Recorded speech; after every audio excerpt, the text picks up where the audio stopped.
Connect नहीं हो रहा। हेलो, खुला है ना? हेलो, मुझे तो आप जरा उसको फ़ोन कर लें खुद से ना।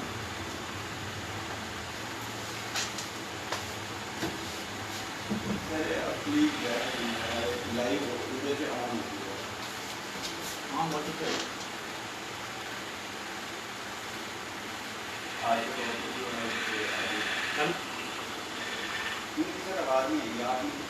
अस्सलाम वालेकुम जी, मेरा नाम डॉक्टर आतिफ सईद अंजुम है। मैं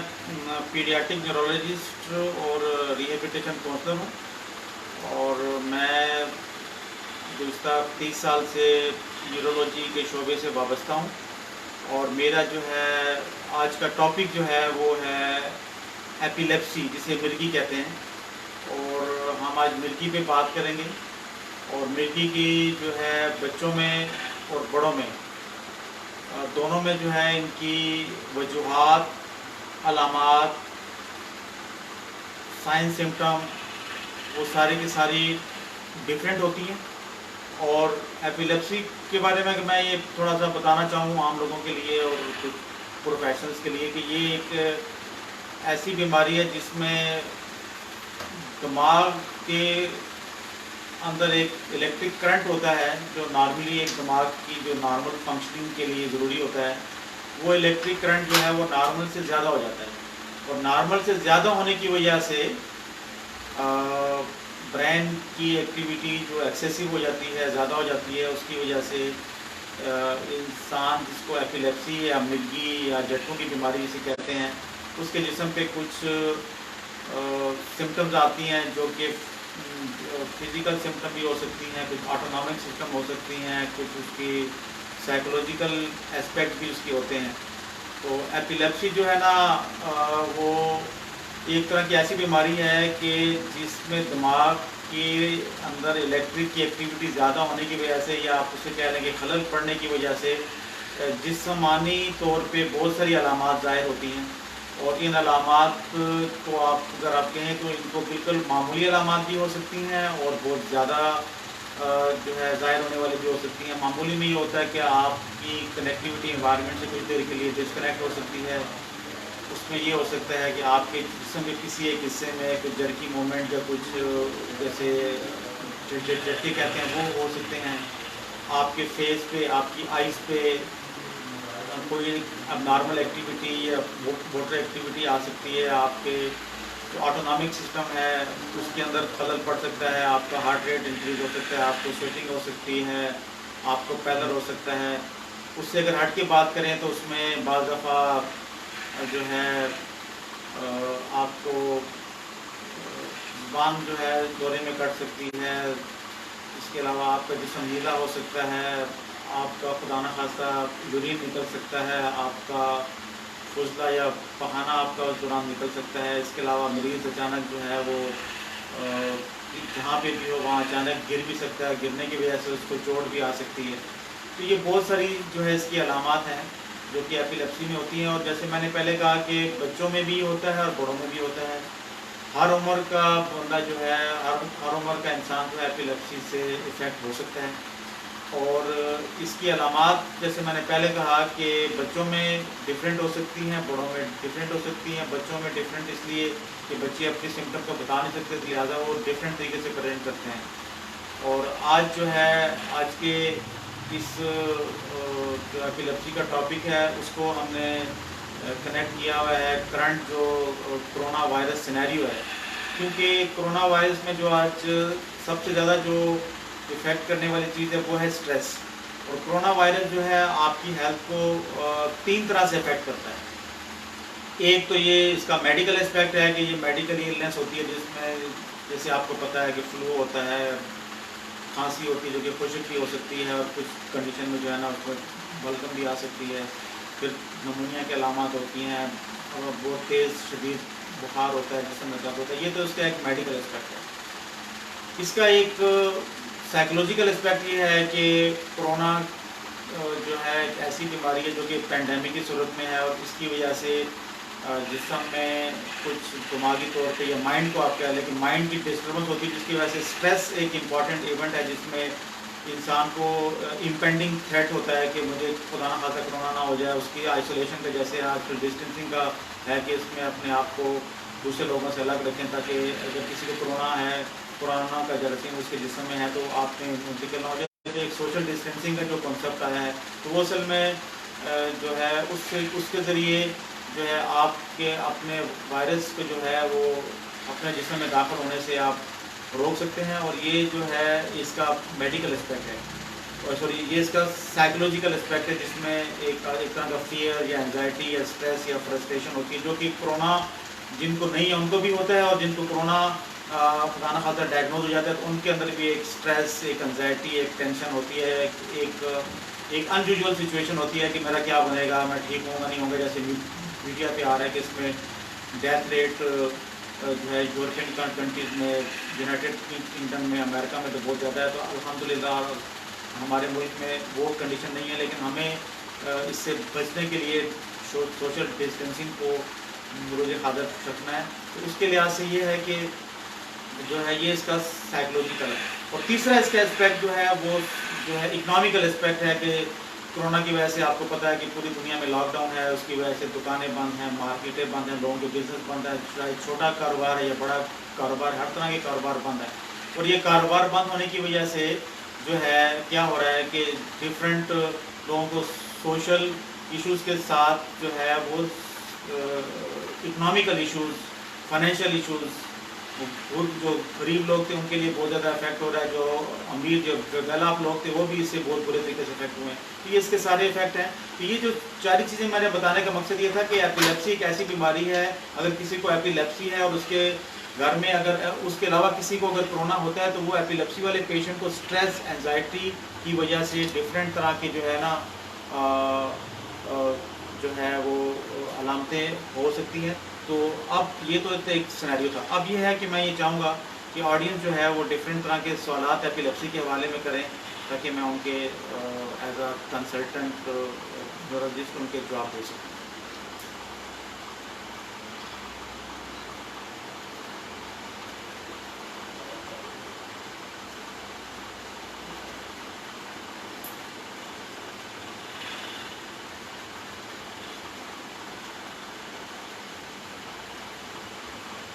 इसकी आवाज़ चेक करें।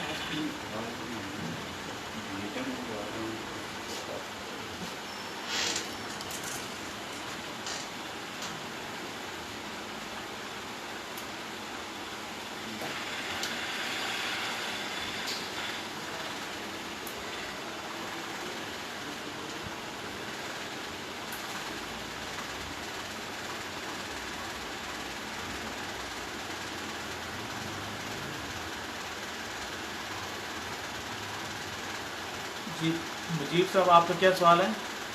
अच्छा, जो काजेज़ एपिलेप्सी की, जैसे मैंने पहले कहा, जो एपिलेप्सी के जो काजेज़ हैं वो कुछ को तो बाई बर्थ या जेनेटल, कंजेनाइटल या जेनेटिक्स के लिहाज से होते हैं जो कि बाई बर्थ होते हैं, और कुछ काजेज़ जो हैं वो एक्वायर्ड होते हैं, जो कि पैदा होने के बाद एक शख्स नॉर्मल पैदा होता है, नॉर्मल पैदा होने के बाद उसको बहुत सारी वजूहत, जिसमें ब्रेन ट्रॉमा हो सकता है, जिसमें मेनिंजाइटिस हो सकता है, जिसमें एन्केफेलाइटिस हो सकता है, जिसमें ब्रेन ट्यूमर हो सकता है, जिसमें ब्रेन में के अंदर डिफरेंट केमिकल्स की कमी या ज़्यादती हो सकती है, कैल्शियम की कमी हो सकती है, इसके अलावा ग्लूकोज की कमी हो सकती है, किसी को शुगर लेवल बहुत ज़्यादा है या बहुत कम है, उसमें भी हो सकता है। तो इसकी अलामतें जो है जो इसके काजेज़ हैं वो एक तो एक्वायर्ड हैं जो कि बाई बर्थ होते हैं, और एक जो होते हैं जो कि एक्वायर्ड जो होते हैं वो बर्थ के बाद होते हैं, और जो कंजेनाइटल होते हैं जो कि at the time of birth होते हैं। प्रिवेंटिव जो है इस लिहाज से मैं ये कहूँगा कि जो प्रिवेंटिव मेजर्स हैं एपिलेप्सी के, वो तो एज सच कोई SOPs के मुताबिक तो कोई नहीं है। सिर्फ ये होता है कि प्रिवेंटिव, अगर आप इस एस्पेक्ट में कहें, ये क्वेश्चन किसी का है कि प्रिवेंटिव मेजर क्या है, तो उसके बारे में मैं ये कहूँगा कि एपिलेप्सी से बचने की प्रिवेंशन अलग है, और एपिलेप्सी होने के बाद दौरे को दोबारा होने से बचाने के प्रिवेंटिव मेजर्स अलग हैं। अब उसमें ये होता है कि अगर आप, जैसे मैंने बताया, जो एक्वायर्ड काजेज से तो आप बच सकते हैं, जो कि आप नॉर्मल पैदा होने के बाद होते हैं। तो उसमें जैसे मैंने कहा हेड ट्रॉमा, अगर किसी को अपने हेड को ट्रॉमा से बचाएं, शुगर लेवल को कम होने से बचाएं, कैल्शियम के लेवल को कम होने से बचाएं, और उसके साथ साथ जो है आप इन्फेक्शन से बचें। अगर दिमाग की झिल्ली का इन्फेक्शन जिसे हम मेनिंजाइटिस कहते हैं, अगर वो होगा तो उसमें ये होने के चांसेस बहुत ज़्यादा होते हैं। उसके बाद अगर प्रिवेंटिव में आप ये कहेंगे अगर एक शख्स को एपिलेप्सी हो गई है या किसी को एपिलेप्सी है, तो एपिलेप्सी होने के बाद क्या प्रिवेंटिव है। तो एपिलेप्सी होने के बाद तो पहले सबसे बड़ा जो मेन जो इसका एस्पेक्ट है वो ये है कि आपको जो है जो डॉक्टर की जो तजवीज़ करता जो एंटी एपिलेप्टिक मेडिसन है, जो AEDs है, वो आपको प्रॉपर तरीके से खानी है। और प्रॉपर तरीके से खाने का एक तरीकाकार है, वो ये है कि आपने जो डॉक्टर के रिकमेंडेड डोज के मुताबिक दवाई खाएं, प्रॉपर उसकी टाइमिंग के मुताबिक आप खाएं, और जितने ड्यूरेशन के लिए आपको बताया गया है, जो कि यूजुअली मिनिमम 3 ईयर्स होता है और आपको 5 ईयर्स हो सकता है, जितने ड्यूरेशन के लिए आपसे कहा गया आप उतने ड्यूरेशन के लिए वो मेडिसिन इस्तेमाल करें, और उसमें डोज को अपने तौर पे कम ना करें। और इसके अलावा एक और इम्पॉर्टेंट ये होता है कि आप जिस ब्रांड की आप एंटी एपिलेप्टिक ड्रग्स या मिल्की की दवाई खा रहे हैं, उस ब्रांड को खुद से चेंज ना करें। अगर आपका डॉक्टर चेंज करता है तो ठीक है, लेकिन आप खुद जो है उसके ब्रांड को चेंज ना करें। और जो फिर उसका जैसे मैंने बताया उसका ड्यूरेशन जो है वो भी आपने जो ड्यूरेशन के लिए आपसे कहा गया है तो उस प्रॉपर ड्यूरेशन के लिए आप उसका इस्तेमाल करें। उसके बाद ये है कि आपने कुछ ऐसे फैक्टर्स हैं जिससे आपने बचना है जो कि एपिलेप्सी को ट्रिगर करती हैं। फॉर एग्जांपल स्लीप डिप्रिवेशन, अगर आपकी नींद पूरी नहीं है तो नींद पूरी ना होने की वजह से एक नॉर्मल शख्स जो कि एंटी एपिलेप्टिक मेडिसिन खा रहा है उसकी एपिलेप्सी कंट्रोल में है, तो ऑल ऑफ सडन अगर उसकी स्लीप डिप्रिवेशन तो उसकी वजह से उसको फिट्स पड़ सकता है। इसके अलावा अगर उसको हाइपोग्लाइसीमिया है, उसकी डाइट अगर प्रॉपर नहीं है तो उसको फिट्स पड़ सकता है। इसके अलावा उसने सडनली अगर डोज कम कर दिया अपने तौर पे, जैसे आजकल लॉकडाउन है जिसकी वजह से कुछ मेडिकल स्टोरों तक लोगों का एक्सेस नहीं है, कुछ लोगों को इकनॉमिकल इशूज़ है कि वो मेडिसिन नहीं परचेज कर सकते, तो अगर वो खुद से डोज कम करने की कोशिश करेंगे, अगर कोई एक दवाई एक टैबलेट खा रहा है तो आधी खाने की कोशिश करे, या 2 खा रहा है तो कहेगा चलो मैं 1 से गुजारा कर लेता हूँ। तो ये जो है ये भी एक तरह का इसका प्रिवेंटिव है कि इससे अगर आप इसके डोज को खुद से कम करेंगे तो वो आपके लिए एपिलेप्सी का उसका रीज़न बनेगा। और उसके अलावा ये है कि आपने स्ट्रेस से बचना है। जितनी स्ट्रेस है, और आज जो इस टॉपिक को जो सिलेक्ट किया गया है इंस्टीट्यूट ऑफ क्लिनिकल साइकोलॉजी की तरफ से, वो इसलिए सिलेक्ट किया गया है कि हम जो है अपने व्यूअर्स को ये बता सकें कि एपिलेप्सी जो कि एक कॉमन प्रॉब्लम है जो कि बहुत से लोगों को है, तो उसकी वो मेडिसिन भी खा रहे हैं। तो उसके बचने का तरीका ये है कि स्ट्रेस से बचें और अपने आप को ऐसे एनवायरनमेंट से बचाएं जहाँ पे स्ट्रेस है। तो ये सारी की सारी चीज़ें जो है ना उसमें इफ़ेक्ट करती हैं। तो अब यहाँ पे एक ज़हनी सेहत के हवाले से सवाल था कि एपिलेप्सी आपकी ज़हनी सेहत पे असर पड़ती है, तो उसका आंसर तो मैं नो में कहूँगा कि अगर एक शख्स को एपिलेप्सी है तो उसकी जो कॉग्निशन है, जो उसकी ability to think, ability to respond या एबिलिटी टू लर्न है, वो इफ़ेक्ट नहीं होती। तो लिहाजा आपने देखा होगा बहुत सी हमारी दुनिया में ऐसे सक्सेसफुल लोग हैं जिनको एपिलेप्सी थी और उन्होंने बड़ी सक्सेसफुल लाइफ गुजारी है, और थ्रू आउट द लाइफ उनको एपिलेप्सी थी और वो एंटी एपिलेप्टिक ड्रग भी खाते रहे हैं। तो उसके लिहाज से ये है कि इसका कॉग्निशन पे ऐसा असर नहीं पड़ता। हाँ, अलबत्ता लॉन्ग टर्म में कुछ एंटी एपिलेप्टिक ड्रग्स ऐसी हैं, कुछ अद्वियात ऐसी होती हैं जो कि लॉन्ग टर्म यूज़ करने से इंसान के कॉग्निशन पे, आपकी लर्निंग पे या आपकी जो IQ लेवल पे फ़र्क पड़ता है। तो ये तो फिर डॉक्टर जो है वो बेहतर जानता है, जो आपका न्यूरोलॉजिस्ट है या जो आपका ट्रीटिंग फिजिशियन है। अगर आप उससे रब्ता करें, अगर कोई ऐसा पेशेंट है जिसको एपिलेप्सी है और वो उसकी मेडिसिन खा रहा है और वो ये समझ रहा है कि उसकी कॉग्निशन में कुछ असर पड़ रहा है या उसकी ज़हनी जो है सेहत पे असर पड़ रहा है या उसकी लर्निंग पे या उसको चीज़ें याद नहीं हो रही हैं या उसमें फॉरगेटफुलनेस आ रही है, तो वो अपने फिजिशियन से रब्ता कायम करें। तो फिजिशियन अगर ज़रूरी समझेगा तो उस मेडिसिन को जो कि उसके लिए प्रॉब्लम पैदा कर रही है वो उसको चेंज कर देगा।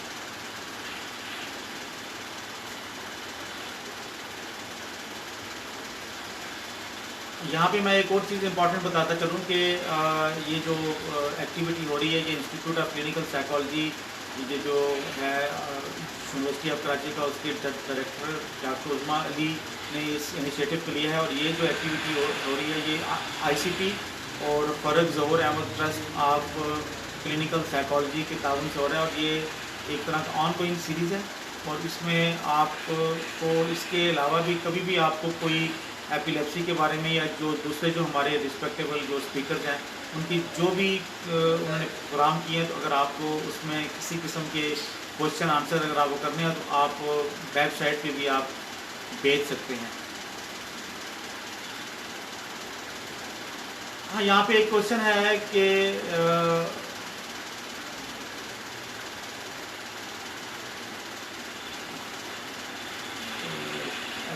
पेशेंट विद एपिलेप्सी, अच्छा यहाँ पे कुछ टर्म्स की बात भी आ रही है कि कुछ एपिलेप्सी में जो है ना लाइफ एक्सपेक्टेंसी की बात आती है कि लाइफ एक्सपेक्टेंसी इसमें नॉर्मल हो सकती है या नहीं हो सकती। तो उसके बारे में ये है कि yes, the life expectancy of the epileptic patient is as normal as other normal people, because ये जो है एक तरह की ऐसा प्रॉब्लम है जो कि मैंने जैसे शुरू में कहा कि ये ब्रेन के अंदर जो इलेक्ट्रिक एक्टिविटी होती है, जो इलेक्ट्रिक न्यूरल डिस्चार्ज होता है सेरेब्रल न्यूरॉन्स का, वो एक्सेसिव होने की वजह से ये बीमारी पैदा होती है। और उसका जो है आपकी लाइफ आउटकम पे या लाइफ एक्सपेक्टेंसी पे फ़र्क नहीं पड़ता, अनलेस अगर पेशेंट एक एपिलेप्टिक है और वो मेडिसिन खाना उसने छोड़ दिया है, तो उसमें उसको एक कंडीशन जिसे हम कहते हैं स्टेटस एपिलेप्टिकस, कि जिसमें पेशेंट को बार बार और कंटिन्यूस जो है मिर्ची के दौरे पड़ते हैं और उससे वो बेहोश हो जाता है, और बेहोश होने से उसका ब्रेन भी डैमेज हो सकता है और खुदा न खासा उसकी डेथ भी हो सकती है। तो ये इसका वर्स्ट सिनेरियो ये है कि अगर आप एपिलेप्सी वाला पेशेंट अगर मेडिसिन सही तरीके से नहीं खाएगा, जिसे हम कंप्लाइंस कहते हैं, प्रॉपर डोज, प्रॉपर टाइमिंग और प्रॉपर ड्यूरेशन के लिए अगर मेडिसिन नहीं लेगा, तो उसका आउटकम डिफरेंट हो सकता है, फिर उसके लाइफ एक्सपेक्टेंसी पे फर्क पड़ सकता है। यहाँ में मैं एक और चीज़ ऐड करता पड़ूँगा कि लाइफ एक्सपेक्टेंसी के साथ जो क्वेश्चन आया उससे बात अगर ये है कि उसकी शादी या वो उसको मैरिज का उसमें क्या है, तो आप जो epileptic patient can go for the marriage, they can have the kids without epilepsy. तो ये नहीं है कि अगर एक कपल है उसमें से किसी एक पार्टनर को अगर एपिलेप्सी है तो उसके जो ऑफस्प्रिंग होंगे या उनके जो बच्चे होंगे उनको एपिलेप्सी होगी, ऐसा नहीं है। एपिलेप्सी के चांसेस है लेकिन बहुत ही नेग्लिजिबल होता है, यूजुअली नहीं होती। तो उस लिहाज से ये लाइफ एक्सपेक्टेंसी का इस पर कोई इशू नहीं है। You can have a normal business, you can have a normal life, you can have a normal metal life, you can have a normal business, normal communication, तो सारी चीज़ें इसमें नॉर्मल हो सकती है। तो कोई भी ऐसा इसमें बैरियर नहीं है कि जिसमें आप ये कह सकते हैं कि एपिलेप्सी की वजह से किसी की लाइफ कि किसी भी डोमेन में, चाहे वो फैमिली हो, चाहे उसका कम्युनिटी हो, चाहे उसकी बिजनेस हो, कोई भी इफेक्ट नहीं पड़ता। तो आप person with epilepsy can have a normal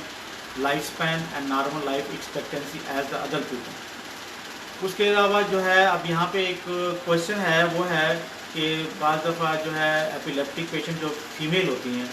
and they are taking anti epileptic drug and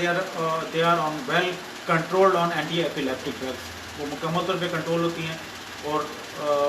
शादी की वजह ये के लिए उनको अलाउ जब किया जाता है, तो उसके बाद प्रेगनेंसी अगर उनको होती है, तो प्रेगनेंसी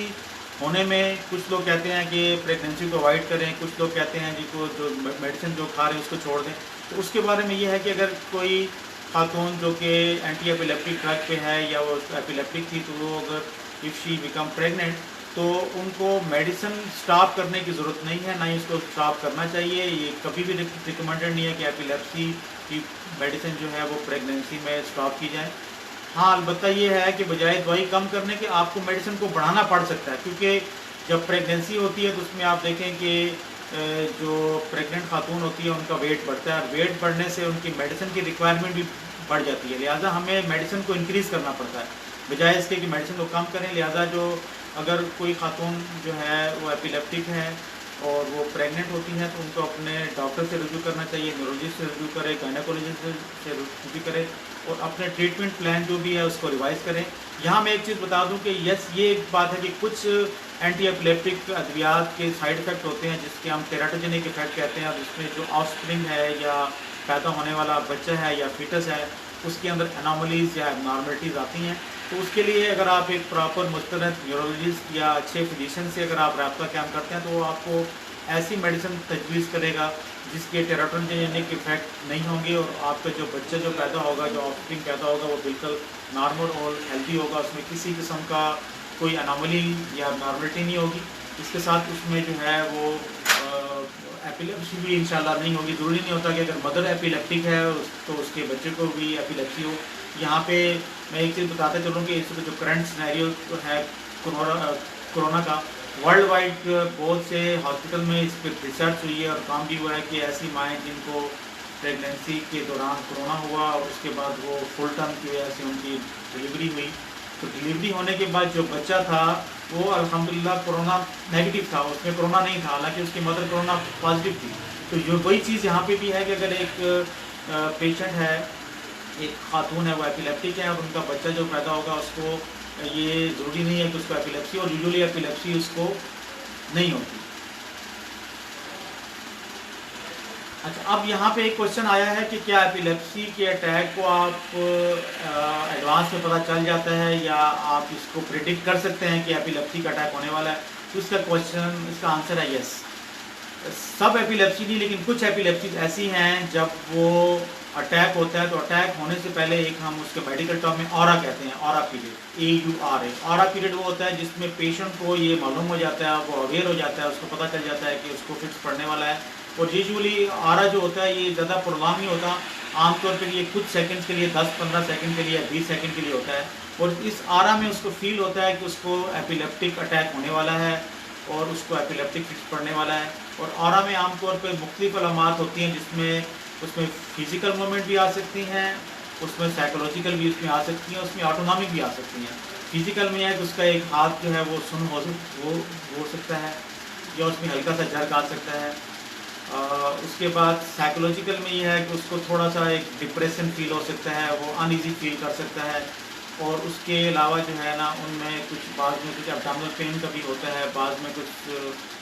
स्वेटिंग भी होती है, बाद में कुछ ब्लरिंग ऑफ विजन भी हो सकती है। तो बहुत सारी अलामात उसमें आती हैं और वो पेशेंट को पता चल जाता है कि ये अलामात मुझे पहले आई थी तो मुझे दौरा पड़ा था। लिहाजा पेशेंट भी लर्न कर लेते हैं, वो कहते हैं हाँ, जब मुझे इस तरह के जब मुझे अलामात आती हैं तो मुझे जो है मालूम हो जाता है कि मुझे दौरे पड़ने वाला है। और फिर इस कंडीशन में होता है कि मरीज़ जो है वो अपने आप को किसी अप्रोप्रिएट जगह पे सेव कर लेता है, या कहीं सीढ़ियों से उतर रहा है तो वो कहीं जाके बैठ जाएगा, अगर ड्राइविंग कर रहा है तो वो अपनी गाड़ी को कहीं रोक के किसी जगह पे जाके बैठ जाएगा या लेट जाएगा या अपने आप को रिलैक्स करेगा। उसमें ये होता ही है कि ऑरा जो है एक तरह का वार्निंग साइड है और आपको एडवांस में पता चल जाता है। लेकिन ये सारी एपिलेप्सी में नहीं होता, कुछ एपिलेप्सीज में जो है ना ये पता चलता है कि मुझे दौरा पड़ने वाला है और मरीज़ अपने आप को सेव कर लेते हैं। और ये ऑरा एक तरह का, या एक तरह का मरीज़ को पता चलना कि मुझे एपिलेप्सी का अटैक होने वाला है, ये एक तरह की अल्लाह ताला की तरफ से एक तरह की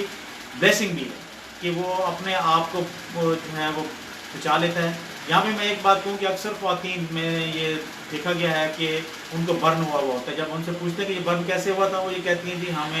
मैं एपिलेप्टिक पेशेंट हूँ और मैं खाना बना रही थी, मैं चूल्हे के पास ही तो अचानक मुझे दौरा पड़ा, मैं चूल्हे के ऊपर गिर गई, या उसके जो कपड़े पहने में या इसका दुपट्टा चूल्हे पर जाके गिरा तो उसकी वजह से उसको आग लगी। तो ये एक कॉमन फिनोमेना है जो कि अक्सर ये प्रैक्टिस में आता है कि एपिलेप्टिक पेशेंट जो होते हैं उनमें अचानक जो है वो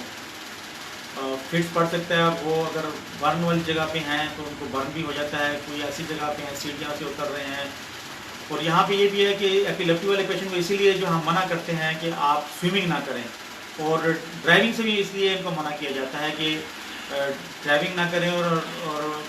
वर्ल्ड वाइड इसके SOPs के मुताबिक जो एपिलेप्सी वाले पेशेंट होते हैं उनको ड्राइविंग लाइसेंस इशू नहीं किया जाता, और जो एपिलेप्सी वाले पेशेंट होते हैं उनको ड्राइविंग से मना किया जाता है। और अगर एक पेशेंट नॉर्मल है उसके बाद में उसको वो एपिलेप्टिक का पेशेंट हो गया है किसी भी वजह से, तो उसका ड्राइविंग लाइसेंस जो है कैंसिल कर दिया जाता है, और उसको खुद भी चाहिए कि वो उस कंडीशन में जो है वो ड्राइविंग ना करे। यहाँ पे एक और चीज़ मैं बता दूँ कि स्विमिंग भी एक इम्पॉर्टेंट है, जो अक्सर लोग स्विमिंग करते हैं, और अक्सर लोगों की जो एपिलेप्टिक होते हैं उनके ड्यूरिंग स्विमिंग जो है उनकी डेथ भी हो जाती है। That is because of the fit, क्योंकि ये जो पानी के अंदर जो ज़िगज़ैग वेव बनती हैं, और जो अगर पानी पाउंड या तालाब किसी ऐसी जगह पे है जो कि ओपन जगह है जहाँ पे सूरज की रोशनी पड़ रही है, तो जो सूरज की रोशनी जब एपिलेप्टिक पेशेंट की आंखों में पड़ती है तो वो भी एपिलेप्सी के फिनोमेना को ट्रिगर करती है। तो लिहाजा एपिलेप्सी वाले पेशेंट को आमतौर पे स्विमिंग से भी अवॉइड करना चाहिए, स्विमिंग की तरफ नहीं जाना चाहिए, और पानी के करीब भी ना जाए, ताकि पानी के करीब जाने से भी उसके अंदर जो ज़िगज़ैग लाइनें पैदा होती हैं सी साइड पे जैसे होता है, जब सूरज बिल्कुल टॉप पे 12-1 बजे के टाइम होता है तो वो जो लाइट की रिफ्लेक्शन जो है वो पड़ती है समुंदर में, उसकी जो आंखों की तरफ जो उसकी लाइट आती है, तो वो भी एक तरह का एपिलेप्सी को ट्रिगर कर सकता है। तो इसलिए एपिलेप्सी वाले पेशेंट को आमतौर पर सी साइड की तरफ जाने से भी मना करते हैं। तो ये सारी की सारी इसकी जो है अलामात होती हैं, जो कि आपको जो कि इम्पेंडिंग करती हैं कि इसको फिक्स पड़ने वाला है। अच्छा, उसके बाद ये है कि अब कुछ लोग कहते हैं कि कितने अर्से दवाई खानी चाहिए। तो आमतौर पे जो इसकी मेडिसिन होती है वो अप टू 3 इयर्स डॉक्टर्स इसको रिकमेंड करते हैं, न्यूरोलॉजिस्ट रिकमेंड करते हैं। लेकिन ये 3 इयर्स का मतलब नहीं है कि 3 इयर्स जब हो जाए तो उसके बाद आप अचानक मेडिसिन को छोड़ दें, ऐसा नहीं होता।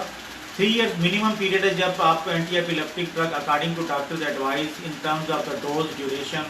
और के मुताबिक आपको खानी होती है। उसके बाद ये फैसला आपके ट्रीटिंग फिजिशियन को करना होता है, न्यूरोलॉजिस्ट को करना होता है, आपके साइकेट्रिस्ट को करना होता है कि आपने जो है ये मेडिसिन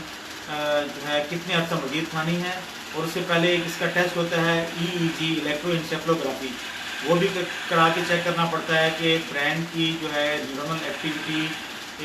को आप जब आप ग्राफ की सूरत में देखते हैं तो किस तरीके का उसका ग्राफ आ रहा है या उसकी ट्रेसिंग किस तरह की आ रही है। तो उस लिहाज से जो है आपने मेडिसिन जो है खुद से नहीं छोड़नी होती। 3 साल मिनिमम पीरियड है और ये 3 to 5 ईयर भी हो सकता है और in certain cases it can be life long. तो जब तक आपको आपका ट्रीटिंग फिजिशियन एडवाइस ना करे उस वक्त तक आपने जो है एंटी एपिलेप्टिक ड्रग्स को जो है वो स्टॉप नहीं करना है। आपने डॉक्टर की रिकमेंडेशन के मुताबिक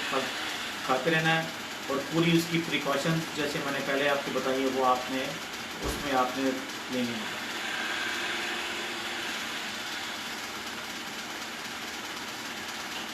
यहाँ ये एक और इम्पॉर्टेंट चीज़ है जो कि एपिलेप्सी के बारे में है कि ये एक छूत की बीमारी है या नहीं है। बाद लोग ये कहते हैं कि ये एक से दूसरे को हो जाती है, या अगर कोई एक एपिलेप्टिक पेशेंट है तो उसके साथ अगर आप रह रहे हैं, उसके साथ खा पी रहे हैं, वो आपका रूममेट है या क्लासमेट है, तो ऐसा कतई नहीं है। ये कोई छूत की या कॉन्टेजियस बीमारी नहीं है जो एक से दूसरे को लगे। ये एक तरह का फिनोमेना होता है, जैसे मैंने पहले कहा कि ब्रेन के अंदर जो इलेक्ट्रिक न्यूरॉनल एक्टिविटी ज़्यादा होने की वजह से होता है और इसका किसी तरह से भी ताल्लुक़ जो है वो इस चीज़ से नहीं है कि ये एक छूत की बीमारी है। लिहाजा जो एपिलेप्टिक पेशेंट्स हैं उनसे किसी तरह की भी डिस्टेंसिंग करने का कोई जवाब नहीं है। They can have a normal socialization और इनके साथ इंटरेक्शन करने से आपको किसी किस्म का जो है वो एपिलेप्सी होने का एहतमाल या अंदेशा नहीं होगा। तो इस लिहाज से इन लोगों से डिस्टेंसिंग करना किसी तरह से भी रिकमेंडेड नहीं है, क्योंकि ये एक तरह की कोई ऐसी बीमारी नहीं है जो कि छूत की बीमारी है। अब जो है हमारे कुछ क्वेश्चन एक आया है कि ये जो छूत की बीमारी के अलावा कि कुछ लोग कहते हैं कि जो एपिलेप्सी एक तरह का जादू है, किसी ने टूना कर दिया है, किसी ने किसी तवीज़ कर दी है। तो ये एक ऐसा सिनेरियो है जो कि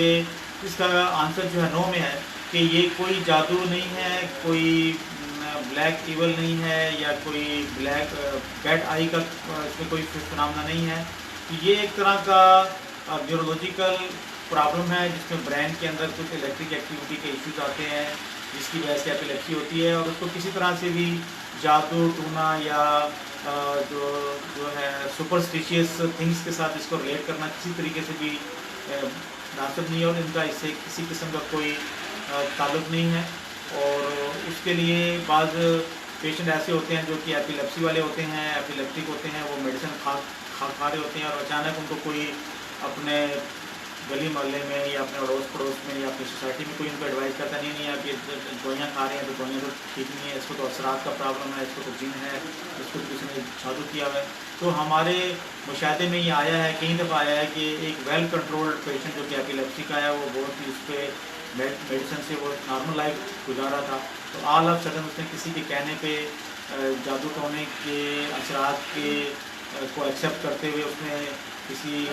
स्पिरिचुअल हीलर के पास चले गई और वहाँ जाके उसने कहा जी कि आप दवाइयाँ छोड़ दो। और उसके बाद हमने बहुत दफ़ा ऐसा देखा है कि वो पेशेंट जो है आपके पास स्टेटस एपिलेप्टिकस या रिकरेंट सीजर की सूरत में आता है जिसमें बाद में मरीज़ की जान भी चली जाती है। तो इसकी मेडिसिन को आपने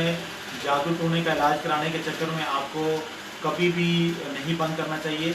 और आप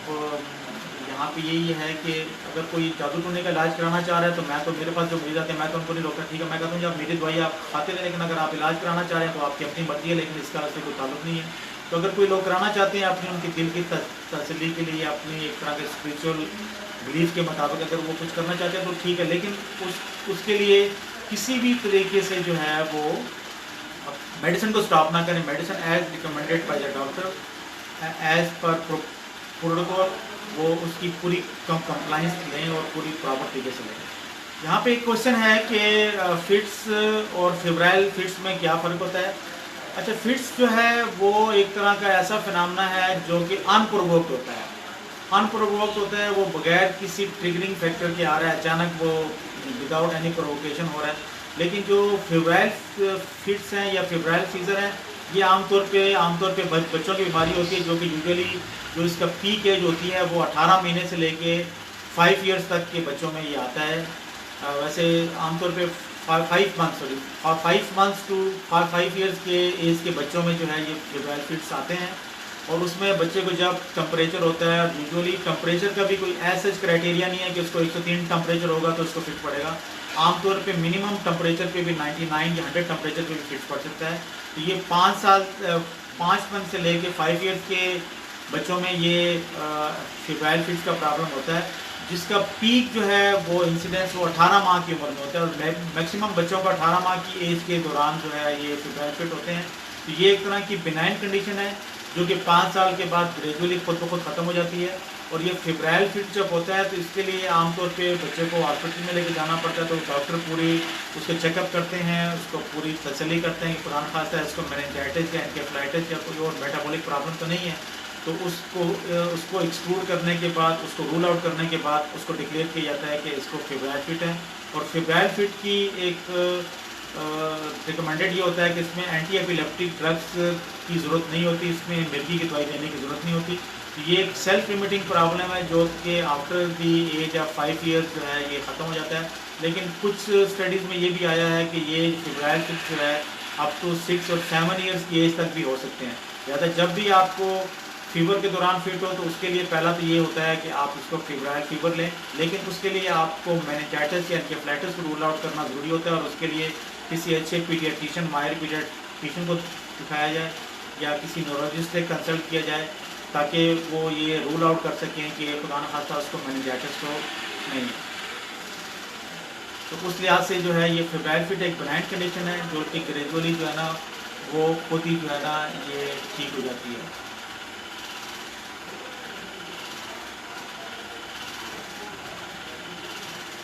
अब एक क्वेश्चन आया है कि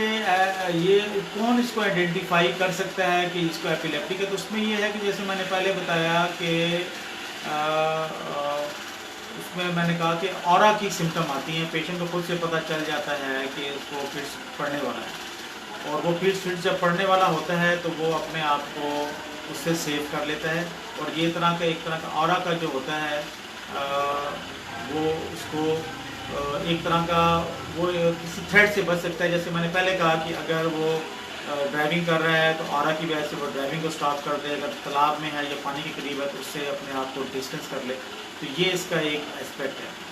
अब यहाँ पे एपिलेप्सी जो है एक तरह की ऐसी कंडीशन है जो कि कोमॉर्बिडिटी की सूरत में भी आती है। कोमॉर्बिडिटी से मुराद है कि एपिलेप्टिक पेशेंट जो होते हैं उनमें आमतौर पे दूसरी बीमारियाँ जो हो सकती हैं, उनको शुगर भी हो सकता है, उनको ब्लड प्रेशर भी हो सकता है। और इन सम केसेस जो होते हैं आपके जिस्म के अंदर अगर नमकियात की कमी है तो नमकियात की कमी जो होती है वो एक नॉर्मल जो कंट्रोल्ड पेशेंट एपिलेप्सी का है उसमें अगर सोडियम लेवल उसका कम होगा तो सोडियम लेवल या नमकियात कम होने से या उसका शुगर लेवल कम होने की वजह से उसको फिट्स पड़ सकता है। तो लिहाजा अगर किसी पेशेंट जो एपिलेप्टिक है उसको अगर डिहाइड्रेशन हो रही है, उसको ज़्यादा स्वेटिंग हो रही है या वो अपने आप को लिथार्जी फील कर रहा है तो उसको फ़ौरन चाहिए कि वो कोई ऐसा महलूल इस्तेमाल करे जिसमें नमकियात हो। और उसके लिए रेडीमेड तो एक ही आपके पास ORS की सूरत में मौजूद है। अगर आपके पास ORS तक एक्सेस नहीं है तो आप सिंपल जो है 1 गिलास पानी लें, उसमें 1 चुटकी उसमें आप नमक डालें और 1 या 2 चम्मच जो है उसमें आप शुगर डालें और आधा उसके अंदर लीमू डाल के वो पी लें। तो ये इक्वलेंट टू ORS हो जाता है और इससे जो आपको जिस्म के जो नमकियात तो कम हो रहे हैं, और नमकियात कम होने की वजह से जो एपिलेप्टिक फिट्स पड़ने का जो एहतमाल हो सकता है उसको कम किया जा सकता है। और उसमें फिर ये है कि ये एक तरह का ये ऐसा भी है कि जो एपिलेप्टिक पेशेंट होते हैं उनको अपनी डाइट का प्रॉपर ख्याल करना चाहिए, ताकि उनको हाइपोग्लाइसीमिया ना हो। अगर हाइपोग्लाइसीमिया होगा, हाइपोकैल्सीमिया या कैल्शियम लेवल कम होगा। और आजकल हमारी पॉपुलेशन में विटामिन डी लेवल अक्सर देखा जाता है कि उसमें कमी होती है। तो एपिलेप्सी वाले पेशेंट को विटामिन के सप्लीमेंट के साथ साथ जो है वो उसको कैल्शियम सप्लीमेंट भी खाने होते हैं, क्योंकि अनफॉर्चुनेटली जितनी एंटी एपिलेप्टिक ड्रग्स हैं वो सारी की सारी किसी ना किसी तरीके से हमारे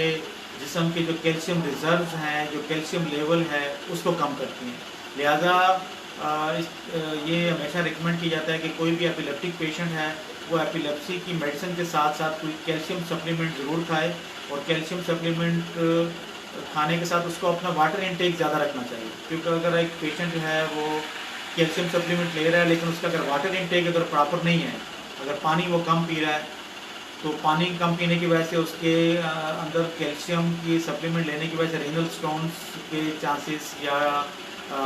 पित्ते की पथरी या गाल स्टोन के चांसेस बढ़ जाते हैं। लिहाजा एपिलेप्टिक पेशेंट को हेल्दी रहने के लिए एपिलेप्टिक की मेडिसिन के साथ साथ उसको एक अच्छे अमाउंट में प्लेन वाटर भी पीना चाहिए। यहाँ पे मैं ये कहूँगा कि वो अपना वाटर इंटेक ज़्यादा करें, कोल्ड ड्रिंक इंटेक या कोका कोला इंटेक या पेप्सी इंटेक ज़्यादा ना करें, क्योंकि ये जो कार्बोनेटेड वाटर होते हैं वो भी आपके कैल्शियम लेवल्स को कम करते हैं। अब एपिलेप्सी के बारे में एक क्वेश्चन आया है कि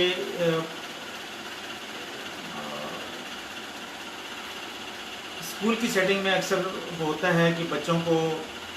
जो एक नॉर्मल स्कूलिंग में होते हैं बच्चे और स्पेशल स्कूलों में भी बच्चे हैं, उनमें अक्सर जो है वो एपिलेप्सी जो है वो उसका अटैक हो जाता है। तो उसके लिए जो मैं ये कहूँगा कि ये बहुत इंपॉर्टेंट क्वेश्चन है कि अगर ऐसी सेटिंग में किसी शख्स को एपिलेप्सी का अटैक हो जाए, जो कि स्कूल हो सकता है, कॉलेज हो सकता है, यूनिवर्सिटी हो सकती है, कोई मार्केट हो सकती है, कोई रोड साइड हो सकती है, कोई पार्क हो सकता है, कोई भी जगह पब्लिक प्लेस हो सकती है, तो वहाँ पे अगर पड़े तो सबसे पहली बात यह है कि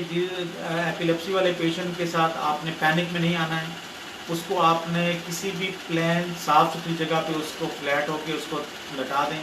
और अगर हो सके तो उसको उल्टी करवट पे, जैसे लेफ़्ट लैटरल पोजीशन हम कहते हैं, उसको लेफ़्ट लैटरल पोजीशन में उसको लटाएं आप, उसके उल्टे से करवट पे उसको लटाएं, क्योंकि उल्टे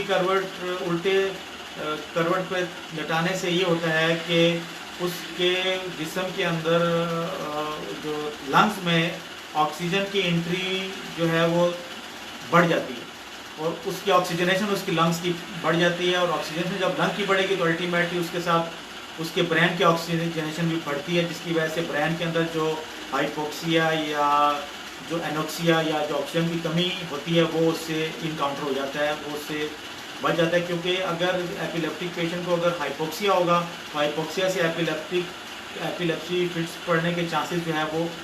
बढ़ जाते हैं। लिहाजा पहला तो काम ये करें कि उसको आप किसी साफ़ सुथरी जगह पे लटा दें। उसके जो कपड़े हैं उनको आप, जैसे उसके गले के बटन जो हैं उसको आप लूज़ कर दें और उसको आप बिल्कुल रिलैक्स कंडीशन में कर दें, और उसने अगर कोई घड़ी पहनी हुई है या उसने अंगूठी पहनी हुई है या उसके गले में कोई नेकलेस है, या अगर खातून है तो उसके अगर कानों में कोई बुंदे वगैरह हैं, कुछ टॉप्स वगैरह हैं, तो आप उसको उतार दें, और उसके बाद में आप उसको एक रिलैक्स पोजीशन में खाने दें, और इस दौरान उसको पानी पिलाने की कोशिश ना करें, उसको ज़बरदस्ती उसके मुंह में कोई चीज़ डालने की कोशिश ना करें, उसको बिल्कुल आप लेफ़्ट लैटरल पोजीशन पर बैठा के। और फिट्स जो होता है वो यहाँ मैं ये बता दूँ कि एपिलेप्सी एक ऐसा फिनोमेना है जो कि यूजुअली विदिन 1 मिनट या 1.5 मिनट मैक्सिमम ये ख़त्म हो जाता है। तो आप उसका वेट करें, जैसे ही एपिलेप्सी का अटैक ख़त्म हो गया तो उसको आप रिलैक्स रहने दें, उसको मुँह से कोई चीज़ ना दें, और उसके साथ साथ जो है आप उसको, अगर वो सो रहा है, क्योंकि एपिलेप्सी के अटैक के बाद एक फिनोमेना होता है जिसके हम पोस्ट इक्टल स्टेट कहते हैं। तो पोस्ट इक्टल स्टेट में क्या होता है कि मरीज़ जो है कुछ देर के लिए सो जाता है, वो ज़रा ड्रॉजी या डिसोरिएंटेड या कंफ्यूज होता है कुछ देर के लिए। तो अगर वो ऐसी कंडीशन में है तो उस सूरत में भी आप उसको अगर आपको लग भी रहा है कि अगर वो पानी मांग रहा है तो उसको पानी ना दें, उसको एक उल्टी करवट पे लेटा रहने दें और आप वेट करें कुछ देर का कि जब तक वो कम्प्लीटली तौर पे वो रिलैक्स ना हो जाए, वो अपने सेंसेस में ना आ जाए, फुली तौर पे वो कॉन्शियस ना हो जाए, उस वक्त तक उसको मुंह से पानी ना दें और उसको आप रीअश्योर करें, उसको थोड़ा सा आप रिलैक्स करें, उसको उसके एंजाइटी लेवल को कम करने की कोशिश करें और पैनिक ना फैलाएं। और यहाँ पे एक फिनोमेना अक्सर होता है जो कि वो चप्पल सुंघाने वाला या जूता सुंघाने वाला होता है, तो उससे अवॉइड करें। उसकी कोई साइंटिफिक कोई रीजन उसका नहीं है, वो बिल्कुल एक तरह की ऐसी चीज़ है जो कि हमारे यहाँ प्रैक्टिस की जाती है, लेकिन उसका इसके ट्रीटमेंट से कोई ताल्लुक नहीं है। और अब स्कूल की सेटिंग में जो है ना, जैसे सवाल आया था, तो वो मैंने आपको बताया कि स्कूल की सेटिंग में ये होना चाहिए। अव्वल तो ये है कि जितने भी जो स्कूल हैं उसमें एक तरह की एमरजेंसी किट होनी चाहिए जिसमें एपिलेप्सी कंट्रोल करने की चीज़ें, इंजेक्शन या एक तरह का मास्क या उसकी आईवी लाइन वगैरह वहाँ पे होनी चाहिए। लेकिन ये हों, लेकिन उसके साथ ये चीज़ें इस्तेमाल उस सूरत में की जाए कि जब उसको आपने जो है कोई आपके पास माहिर डॉक्टर अगर वहाँ पे मौजूद है तो वो इन सब चीज़ों को यूज़ कराए। आमतौर पे इसमें वैलियम या डायज़ेपाम का इंजेक्शन दिया जाता है, लेकिन वो भी जब तक डॉक्टर नहीं हो उस वक्त तक ना दें। और डायज़ेपाम इंजेक्शन देने से पहले इस चीज़ को इंश्योर कर लें कि उसको हाइपोक्सिया नहीं हो रहा, और ये भी इंश्योर कर लें कि जहाँ पे डायज़ेपाम का इंजेक्शन उसको दिया जा रहा है, चाहे वो स्कूल की सेटिंग है या हॉस्पिटल की सेटिंग है। इवन हॉस्पिटल में भी डायज़ेपाम का इंजेक्शन की सेटिंग के लिए ज़रूरी है कि आपके पास stand by oxygen cylinder, oxygen mask in working condition होना चाहिए, क्योंकि बाद दफ़ा डायज़ेपाम इंजेक्शन की वजह से जो है उसमें हाइपोक्सिया होने के चांसेस होते हैं, साइनोसिस होने के चांसेस होते हैं, रेस्पिरेटरी फेलियर होने के चांसेस होते हैं। तो लिहाजा डायज़ेपाम जिस सेटिंग में भी दिया जाए, चाहे वो स्कूल हो या इवन हॉस्पिटल हो, वहाँ पे स्टैंड बाई आपके पास जो है वो आपके पास oxygen cylinder, mask, working condition होना चाहिए और आपके पास ऐसा स्टाफ होना चाहिए जिनको इन चीज़ों को ऑपरेट करना भी आता हो। बाज़ दफ़ा ये होता है कि ऑक्सीजन सिलेंडर भी होता है, सब कुछ है, लेकिन उसको ऑपरेट करने वाला नहीं। तो ये बड़ा इंपॉर्टेंट है कि जो इसकी एमरजेंसी ट्रीटमेंट है उसमें आपको, जैसे मैंने बताया, ये सारी चीज़ें करनी है। और उसके बाद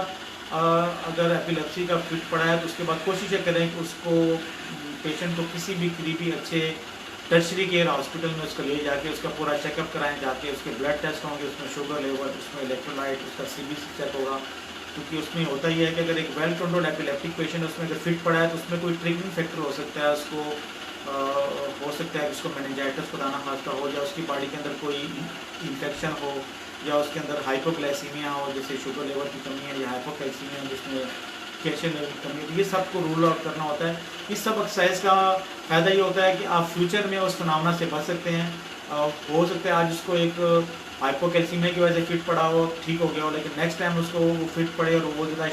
शदीद हो जिससे उसकी जान को ख़तरा हो सकता है। ज़्यादा जब फिट पड़े तो उसके फिट पड़ने के बाद आपने उसको पूरी तरीके से इन्वेस्टिगेट करना ज़रूरी होता है कि आपने उसको देखना है कि इसका रूट काज क्या था, कौन सा ट्रिगरिंग फैक्टर था, कौन सा प्रिसिपिटेटिंग फैक्टर था जिसने एक वेल कंट्रोल एपिलेप्टिक पेशेंट में एपिलेप्सी के फिनोमेना को ट्रिगर किया है। तो उस लिहाज से ये जो है बड़ा इम्पॉर्टेंट है कि अगर किसी स्कूल में कोई एपिलेप्टिक बच्चा है तो उसके स्कूल के स्टाफ को भी ट्रेनिंग देनी चाहिए, उनको पता होना चाहिए कि एमरजेंसी की सूरत में हमें क्या करना है। यहाँ भी मैं एक और चीज़ बता दूँ कि अक्सर ये होता है कि एपिलेप्सी वाले बच्चों को स्कूलों में एडमिशन नहीं देते, जो कि मैं समझता हूँ कि टोटली गलत प्रैक्टिस है और इसको भी अवॉइड करना चाहिए। कि एपिलेप्सी वाला पेशेंट अगर एक नॉर्मल सिनेरियो में नॉर्मल ट्रीटमेंट अगर ले रहा है तो वो बिल्कुल सेफ हैंड्स में होता है, उसके साथ किसी किस्म की कोई कॉम्प्लिकेशन नहीं होती अनलेस कि आप ट्रीटमेंट को वायलेट ना करें। और उसके बाद ये है कि अब यहाँ पे एक क्वेश्चन है कि एपिलेप्सी जो है वो ब्रेन को किस तरह डैमेज करता है। तो होता यह है कि जब भी एपिलेप्टिक अटैक होता है या एपिलेप्टिक का फिट्स होता है तो उस सूरत में आम तौर पे जो है ब्रेन के अंदर, जैसे मैंने पहले बताया कि इलेक्ट्रिक एक्टिविटी ज़्यादा होती है, जिसकी वजह से ब्रेन के लिए जो है वो उसका लोड नहीं उठा सकते और वो पेशेंट को जो एपिलेप्टिक का फिट्स पड़ता है। अब जब किसी को अगर एक फिट पड़ा है तो जितनी दफ़ा पेशेंट को एपिलेप्टिक फिट्स पड़ता है, कुछ कंडीशन में बार बार फिट पड़ने की वजह से ब्रेन के अंदर डैमेज होने के चांसेस बढ़ जाते हैं। लिहाजा एक शख्स जिसको अगर बार बार एपिलेप्टिक फिट पड़ रहे हैं, उसमें इस चीज़ का इस्तेमाल या अंदेशा हो सकता है कि उसको उसका ब्रेन डैमेज हो जाए। अब ब्रेन डैमेज से मुराद ये नहीं है कि उसका ब्रेन बिल्कुल डिस्ट्रॉय हो जाएगा। ब्रेन डैमेज से मुराद है कि हो सकता है उसमें थोड़ी सी कॉग्निटिव इम्पेयरमेंट आ जाए, उसकी जो है याददाश्त में कुछ कमी आ जाए, या उसकी थिंकिंग एबिलिटी में ज़रा कुछ कमी आ जाए, या उसके अंदर लर्निंग का कुछ प्रॉब्लम आ जाए, तो ये उसमें हो सकता है। तो उसका टेक होम मैसेज यही है कि अगर एपिलेप्टिक फिट हो रहा है तो उसको आपने अवॉइड कराना है थ्रू प्रॉपर ट्रीटमेंट। और ट्रीटमेंट भी जो है मैंने बताया कि प्रॉपर आप तरीके से लें, प्रॉपर डोज से ट्रीटमेंट लें, और जो है ड्रग का ब्रांड भी चेंज ना करें। और उसमें ये होता है कि अगर आप इन सारी चीज़ों को जो SOPs एक तरह के हैं एपिलेप्सी के बारे में, इनको अगर आप अप्लाई करें तो एपिलेप्टिक पेशेंट जो है वो नॉर्मल लाइफ के नियर नॉर्मल लाइफ जो है वो गुजार सकते हैं। इसके बाद ये है कि अब एपिलेप्सी के लिए एक आमतौर पे ये भी क्वेश्चन आता है कि एक एपिलेप्टिक पेशेंट है, उसकी आपने मेडिसिन को कब आपने स्टॉप करना है। तो स्टॉप करने के जैसे मैं पहले कह चुका हूँ कि आप खुद से इसको स्टॉप ना करें, आप अपने नॉलेज के पास, ट्रीटिंग फिजिशियन के पास, न्यूरोलॉजिस्ट के पास आप जाएं, या साइकेट्रिस्ट जिससे आप इलाज करें उसके पास आप जाएं, और उसके पास जाके आप अपना बताएं कि मुझे दवाई खाते हुए 3 साल हो गए या 5 साल हो रहे हैं, तो वो आपको पूरे EEG करवाएगा, ब्रेन का एक्सरे की ज़रूरत होगी तो वो कराएगा। उसके बाद में ये होता है कि वो आपकी मेडिसिन को स्टॉप करेगा, लेकिन उसे हम कहते हैं टेपरिंग ऑफ। टेपरिंग ऑफ का मतलब है कि उस दवाई के डोज को ग्रेजुअली कम करना होता है। ग्रेजुअली कम करने से मुराद है कि अगर एक मरीज़ एक मेडिसिन एक गोली सुबह शाम खा रहा है, तो वो कुछ अर्से के लिए डॉक्टर उसको एडवाइस करेगा कि आप आधी टैबलेट सुबह शाम खाएं। फिर डॉक्टर एडवाइस करेगा कि आप चौथा हिस्सा गोली का सुबह शाम खाएं। फिर एडवाइस करेगा कि आप इसको एक टाइम खाएं। फिर उसके बाद उसको ग्रेजुअली इसको स्टॉप करना होता है। सडनली स्टॉप करने से वेल कंट्रोल्ड एपिलेप्टिक पेशेंट में भी अगर आप मेडिसिन को अगर आप सडनली स्टॉप करेंगे तो उसमें जो है उसमें फिट्स पड़ने का चांसेस हो सकता है, लिहाजा इसको अवॉइड करना चाहिए। और अब यहाँ पे एक और चीज़ ये मैं बताऊँ कि एपिलेप्सी को हमें साइकेट्रिक इलनेस से भी कंपेयर करना बड़ा ज़रूरी होता है, क्योंकि बाज़ दफ़ा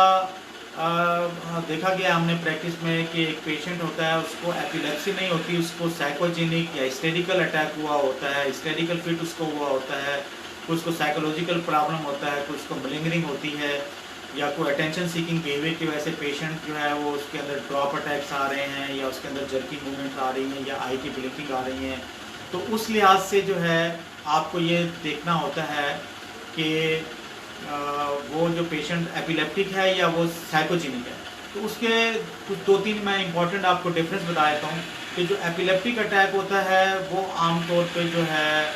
जब होता है तो उसके लिए वो अकेले में भी हो सकता है, यूजुअली अकेले में होता है, ज़्यादा क्राउड में नहीं होता। लेकिन जो साइकोलॉजिकल अटैक होता है वो आमतौर पे क्राउडिंग में होता है, जहाँ ज़्यादा लोग होते हैं, वो चूँकि वो अटेंशन सीकिंग एक तरह का बिहेवियर होता है। दूसरा जो है जो एपिलेप्टिक अटैक होता है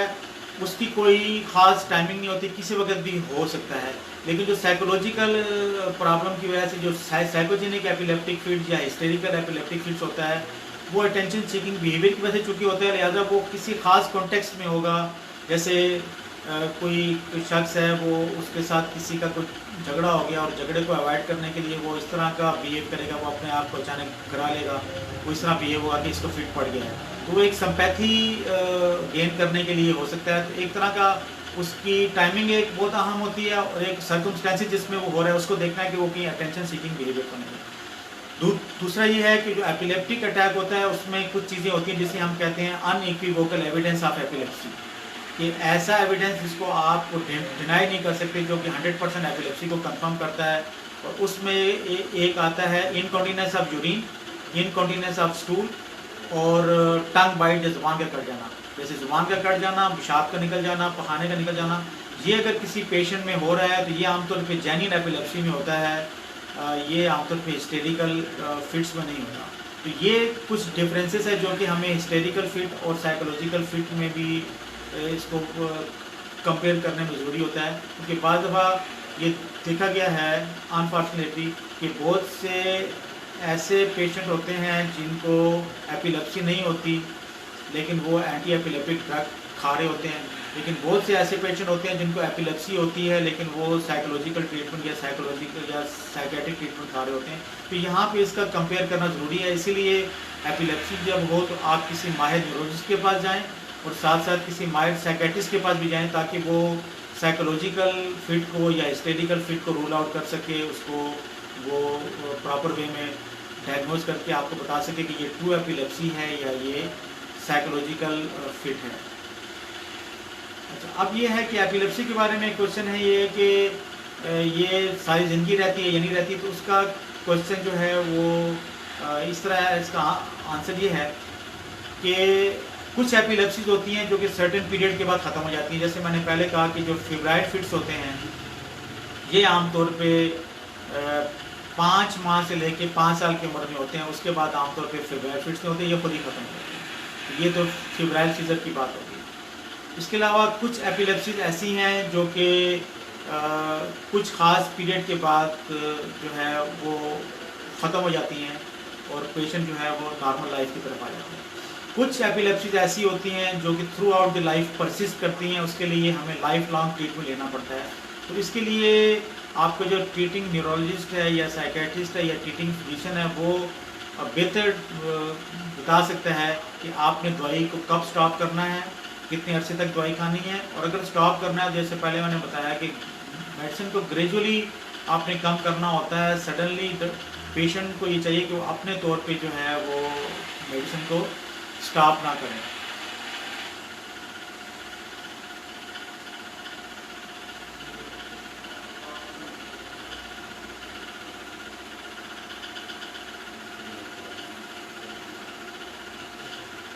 अच्छा, अब यहाँ पे ये है कि ये जो फिनोमेना है एपिलेप्सी का, इसमें ये है कि बहुत सारी इसमें स्टडीज़ हैं जो उसके ये बताती हैं कि आपको जो है एपिलेप्सी होने के बाद आपको उसकी प्रॉपर जो एपिलेप्टोलॉजिस्ट के पास अगर आप चले जाएं तो वो ज़्यादा बेहतर होता है कि एपिलेप्टोलॉजिस्ट आपके सीजर टाइप को डिटरमाइन करता है। क्योंकि जो एपिलेप्सी की जो क्वालिफिकेशन होती है कि जो इसकी एपिलेप्सी को डायग्नोज करने के लिए जो क्लासिफिकेशन है वो उसके मुताबिक जो है वो ट्रीटिंग डॉक्टर जो होता है वो आपको बताएगा कि आपको कौन सी एपिलेप्सी है। आदर ये सिंड्रोमिक क्लासिफिकेशन में आती है या दूसरी नॉन सिंड्रोमिक क्लासिफिकेशन में आती है। और दूसरा फिर ये है कि वो आपको ये बताएगा कि आपने जो है ये मेडिसिन जो है वो कितने अर्से तक खानी है और कौन सी मेडिसिन खानी है। यहाँ मैं एक चीज़ बड़ी इंपॉर्टेंट बता दूँ कि एपिलेप्सी की जो दवाइयाँ हैं इसमें इनको हम 2 कैटेगरीज में डिवाइड करते हैं। एक तो ओल्ड एंटी एपिलेप्टिक ड्रग्स हैं और एक न्यूर एंटी एपिलेप्टिक ड्रग्स हैं। जो ओल्डर एंटी एपिलेप्टिक ड्रग्स हैं जिसमें फिनोबार्बिटोन, कार्बामाज़ेपिन, फेनिटोइन और जो है क्या नाम है फिनोबार्बिटोन, कार्बामाज़ेपिन है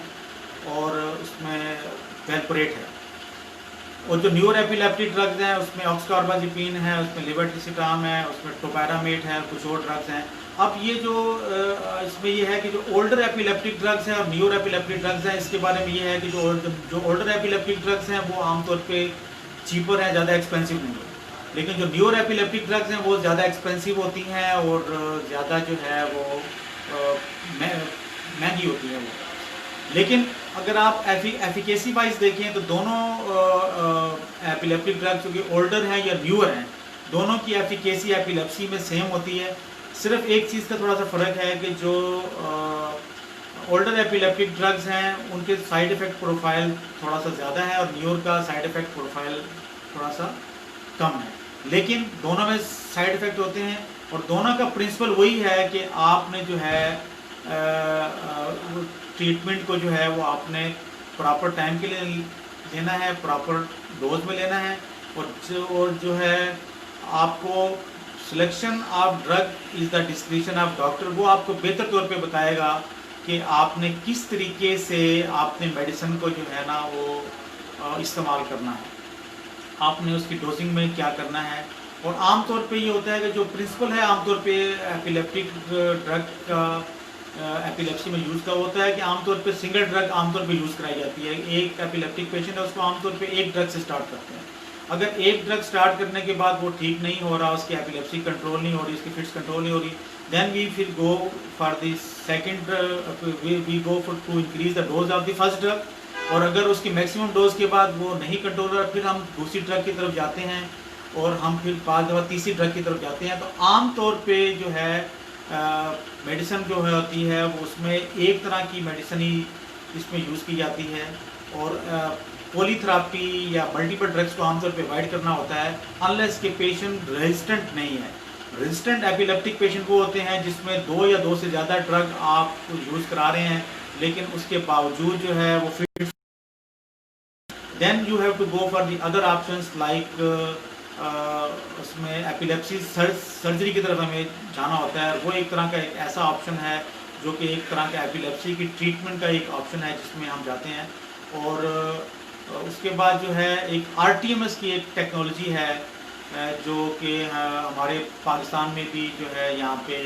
ट्रांसफॉर्मेशन इंटरनेशनल पे ये अवेलेबल है। तो हम जो है एपिलेप्सी का पेशेंट जो कि रेजिस्टेंट है उसको बार बार फिट्स पड़ रहे हैं और वो ड्रग से कंट्रोल नहीं हो रहा, ड्रग के साइड इफ़ेक्ट हो रहे हैं, तो फिर उसको इनकाउंटर करने के लिए या तो आपने जाना होता है एपिलेप्सी सर्जरी की तरफ जो कि एक माहिर न्यूरो सर्जन से कराना चाहिए और उसके बाद में जो है RTMS थेरापी जो होती है उसकी तरफ जाना चाहिए। और RTMS थेरापी भी आजकल एक तरह का प्रोटोकॉल है एपिलेप्सी वाले पेशेंट जिनको एपिलेप्सी कंट्रोल नहीं हो रही है या जो साइड इफ़ेक्ट की वजह से ड्रग्स को विड्रॉ करना चाहते हैं कि तो उस सूरत में जो है हम RTMS थेरापी की तरफ भी जा सकते हैं, आप एपिलेप्सी सर्जरी की तरफ से भी जा सकते हैं। यहाँ पे एक और बात अहम है कि जब एक पेशेंट आपके पास रेजिस्टेंट एपिलेप्सी का आता है तो आपको ये भी देखना होता है कि आपको डायग्नोसिस को रिव्यू करना होता है।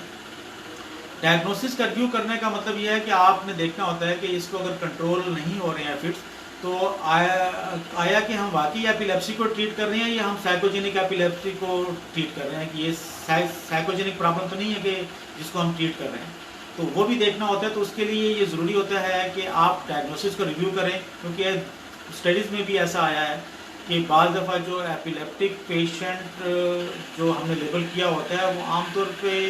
एपिलेप्सी तो उसको होती है लेकिन एपिलेप्सी के साथ उसको सूडो सीजर या साइकोजेनिक फिट्स भी हो रहे होते हैं जिसको हम आमतौर पे एपिलेप्सी की कैटेगरी में डाल देते हैं। तो लिहाजा इसके लिए आपको डायग्नोसिस को रिव्यू करना होता है और डायग्नोसिस को रिव्यू करने के बाद आप उसको देखेंगे ये जो फिट्स इसको हो रहे हैं ये वाकई ही एपिलेप्टिक है, ये साइकोजेनिक है। तो सम टाइम जो है एक ही पेशेंट में साइकोजेनिक फिट्स भी हो रहे होते हैं और ट्रू एपिलेप्टिक फिट्स भी हो रहे होते हैं। तो उसके लिए आपको प्रॉपर वे में जो है उसको एक प्रोटोकॉल के तहत आपने उसको असेस करना होता है और उसको आपने उसकी डायग्नोसिस को कंफर्म करना होता है, रीस्टेब्लिश करना होता है। और अगर उसको साइकोजेनिक फिट्स भी हो रहे हैं तो फिर साइकोजेनिक फिट्स के लिए आपको ऑब्वियसली क्लिनिकल साइकोलॉजिस्ट की हेल्प लेना बहुत ज़रूरी है क्योंकि क्लिनिकल साइकोलॉजिस्ट जो है उसकी कैथारसिस करेगा, उसके जो साइकोलॉजिकल इश्यूज़ है उसको पिन पॉइंट करेगा और उसके जो साइकोलॉजिकल ट्रिगर्स हैं जो कि साइकोलॉजिकल इश्यूज़ को ट्रिगर कर रहे हैं उसको आइडेंटिफाई करके उसको अपने साइकोथेरापी के ज़रिए जो है उसको वो वहाँ से उसको ट्रीटमेंट की तरफ उसको लेके जाएगा। तो लिहाजा एपिलेप्टिक वाले पेशेंट को अगर फिट्स कंट्रोल नहीं हो रहे तो ये रिकमेंडेड होता है कि आप उसकी साइको एनालिसिस कराएं, उसकी साइकोलॉजिकल प्रोफाइल की तरफ उसको लेके जाएं, उसको किसी कंसल्टेंट क्लिनिकल साइकोलॉजिस्ट उसकी असेसमेंट कराएं ताकि आप उसके जो साइकोलॉजिकल फैक्टर्स हैं, जो उसके ट्रिगरिंग फैक्टर्स हैं, जो उसके साइकोजेनिक अटैक को प्रॉपर वे में डिटरमाइन किया जा सके। और उसमें ये है कि आपको एक मल्टी डिसिप्लिनरी अप्रोच के तहत आपको एपिलेप्टिक के पेशेंट को आपको देखना होता है कि उसमें एक न्यूरोलॉजिस्ट है, एक उसमें साइकेट्रिस्ट है, एक उसमें क्लिनिकल साइकोलॉजिस्ट है तो ये और न्यूरो सर्जन है। तो ये एक तरह की मल्टी डिसिप्लिनरी टीम है जिसको आपने जो है ना लेके चलना होता है और इससे जो है एपिलेप्सी पेशेंट का आउटकम जो होता है वो ज़्यादा बेहतर तौर पे आता है। अब उसमें यह है कि मज़ीद ये है कि आप जो क्लिनिकल साइकोलॉजी की जो वेबसाइट पे जो भी आपके क्वेश्चंस हैं, जो भी आपके आंसर्स हैं, वो आप इसको प्रॉपर वे में वहाँ पे आप डाल सकते हैं और उसको जो भी होगा मैं आपको उसको प्रॉपर तरीके से आंसर मैं कर दूँगा। और उसके बाद में ये है कि आपको ये सर्विसेज जो है ये थ्रू आउट रमज़ान और उसके बाद भी इंशाल्लाह ये इस प्लेटफॉर्म से जो है ये जारी रहेंगी। और आपके जो भी क्वेश्चन आंसर हैं, जो क्वायरीज हैं, वो आप इसमें अपने इनपुट आप दे सकते हैं। और जो मेरी जो ये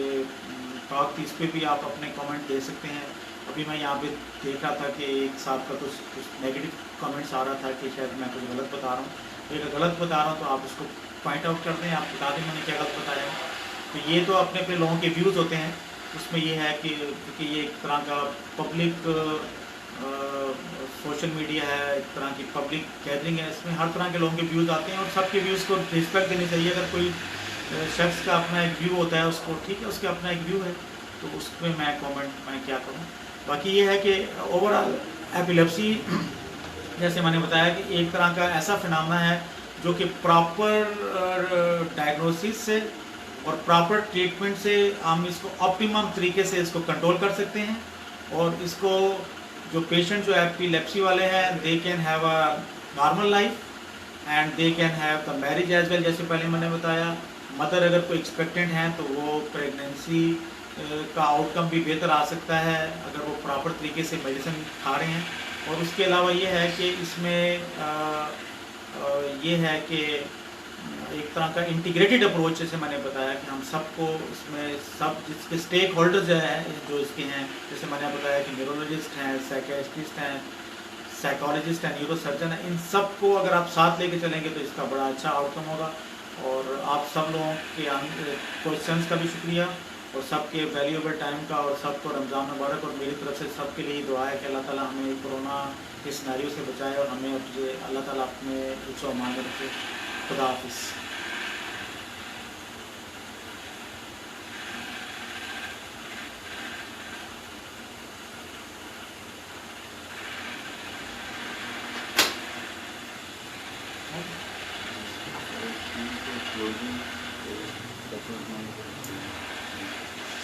अब मैं जो आखिर में जैसे मैंने पहले कहा कि ये जो एक्टिविटी है ये इंस्टीट्यूट ऑफ क्लिनिकल साइकोलॉजी के डायरेक्टर डॉक्टर उज़मा अली और उनकी पूरी जो डेडिकेटेड और मोटिवेटेड जो साइकोलॉजिस्ट की जो टीम है उसने इसको अरेंज किया था और ये कंटिन्यू जारी रहेगी। और ये सिर्फ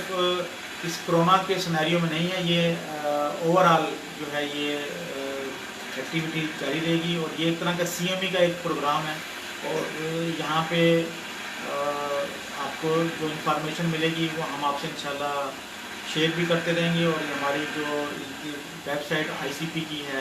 उसकी वेबसाइट पे भी ये वीडियो सारी मौजूद हैं। और मैं डायरेक्टर ICP का शुक्रगुजार हूँ कि उन्होंने मुझे मौका दिया कि मैं लोगों के साथ अपने एक्सपीरियंस को शेयर कर सकूँ। और हम इंशाल्लाह उम्मीद करते हैं कि हमारा रमज़ान अच्छा गुजरेगा और सबको अल्लाह ताला अपने हिफ्ज़ व अमान में रखें। खुदा हाफिज़।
आपको तो माशाल्लाह बिल्कुल ज़रूरत है।